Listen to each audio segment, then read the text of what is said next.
So once you have your general sketch laid out and your general shapes for the light and shadow masses, it's now a matter of pushing your values back and forth, making sure that the value range that you have is similar to what you're observing. And the idea with this is to do it gradually. You don't want to push too dark in any direction. You don't want to make anything too dark too quickly because removing that might take a lot more work. And ideally, what you're doing is building on every mark that you make, so you want to make every mark count, as opposed to going in there and then panicking and having to fix this or fix that.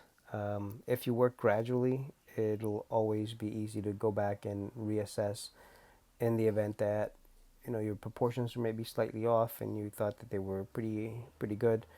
Um, but working gradually is the safest way to go about it to ensure that your system is always going to allow you that area of error, right? And making mistakes is part of the learning process, and this is a very iterative process where your marks and the things that you do, you can respond to them pretty much on the moment.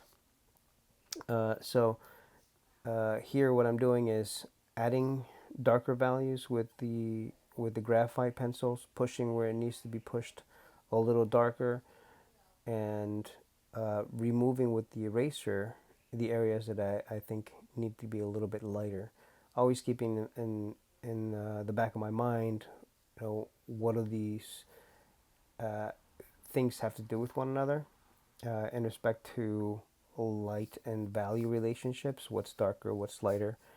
Where do I push? Where do I pull? You know, the the difference between the texture of this one versus the difference of the texture of that one.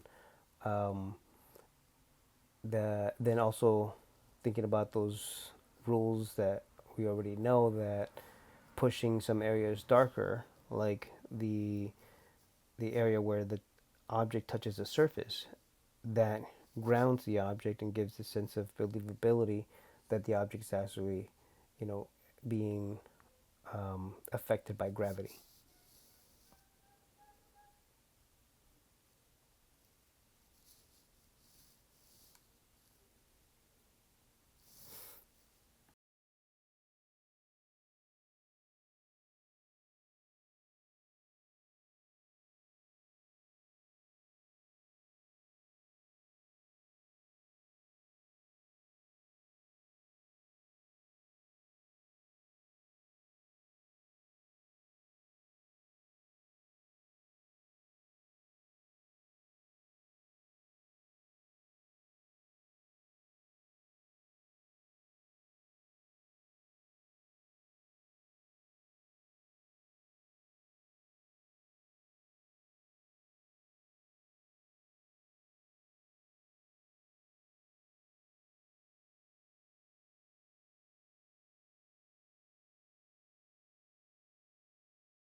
So as you near the end of the drawing, the thing to focus on now is pushing your darkest darks, right? Making your deepest, darkest marks, making sure that it's about as dark or as black as it needs to be, and pulling your light as lights. So erasing out the areas that need to have that bright highlight or the white highlight. And if you erase and it's not getting light enough, what that means is that you need to maybe darken around that area just a little bit. So adjusting your values.